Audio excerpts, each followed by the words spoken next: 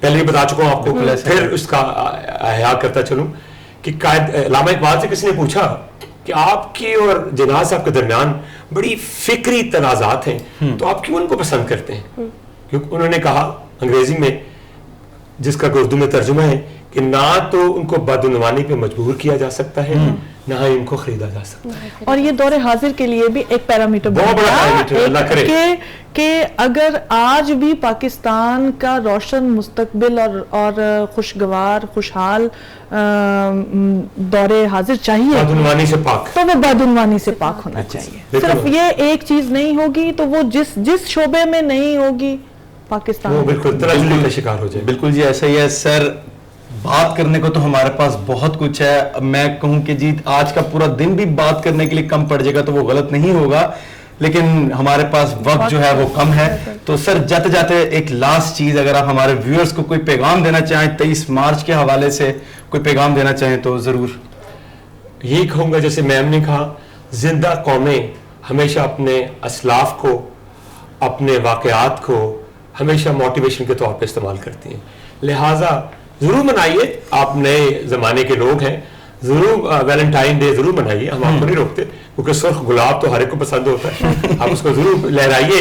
لیکن 23 مارچ یاد رکھیے گا, 40 میں 23 مارچ والا واقعہ ہوا, 7 سال کے قلیل عرصے میں, جیسے کہ ہیکٹر بلیتھو نے کہا, but for Quaid Azam there would have been no Pakistan. بالکل تو یاد رکھیے گا, قائد اعظم کو یاد رکھیے, یہ دیکھیے گا اپنے جی ہم نے اپنا شعار بنائیے. دیکھیے آج بھی میں, حالانکہ فوج سے ریٹائر مجھے بہت عرصہ ہو چکا, پڑھاتے ہوئے میرے بچوں کو پتہ ہے میں مارچ کے مہینے میں یہ جھنڈا نہیں اپنے اویزہ کیے رکھتا ہوں. میں آپ کے اس عمل کو میں نے بھی جاری رکھا ہوا ہے سر, بہت اچھا کیا کر آئے ہیں آپ کے ساتھ, اور میرے خاندان میں بھی سب کو, ہم لوگ ہیں ہی فوجی خاندان کے. کیونکہ ہمیں اپنا پاسٹ نہیں بھولنا چاہیے. یہ وہ پاسٹ ہے جس کے تحت آج ہم آزادی کی زندگی سے فخر ہونا چاہیے. صحیح ہے سر. وہ قومیں, وہ اقبال نے کہا تھا نا, تمہاری تہذیب خود آپ اپنے خنجر سے خودکشی کرے گی, جو شاخ نازک پہ آشیانہ بنے گا نا پائیدار ہوگا.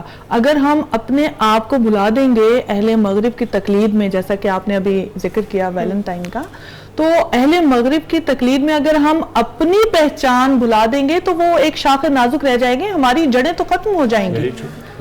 تو ہم کیسے سروائیو کر سکتے ہیں؟ بالکل صحیح کہا. بالکل جی ایسا ہی ہے. میم کا بھی پیغام ساتھ ساتھ آ گیا رامین, اور وقت کی جو ہے وہ قلت ہے ہمارے پاس. جاتے جاتے میں بھی ایک خاص بات بتاتا چلوں جو کہ میرا قائد اعظم کا پرسنل کوٹ ہے کہ do your duty and have faith in God, there is no power on earth that can undo Pakistan. تو جی بالکل ایسا ہی ہے. اور ہمیں جاتے جاتے ایک نعرہ ہو جائے زرکام, نعرے سے پہلے ذرا ہم پہلے وہ ہمارا میرا اور سر کا لازم ہوتا ہے شو کے پہ, لیکن جانے سے پہلے میں اپنے دونوں مہمانوں کا خصوصی شکریہ ادا کروں کہ آج کے دن کی مناسبت سے انہوں نے ہمارے ناظرین کو بہت اہم معلومات دی. تو سر اور میم بہت بہت شکریہ, اپنا قیمتی وقت نکالنے کے لیے بہت شکریہ آپ کا, بلانے کا شکریہ. تو سر پھر جاتے جاتے اپنی روایت برقرار رکھتے ہیں, جاتے جاتے ایک وہ نعرہ لگاتے ہیں جو ہر پاکستانی کے لوگوں کو گرما دیتا ہے, پاکستان زندہ باد. ملتے ہیں جی آپ سے اگلے پروگرام میں, تب تک کے لیے اپنا خیال رکھیے گا. اللہ حافظ.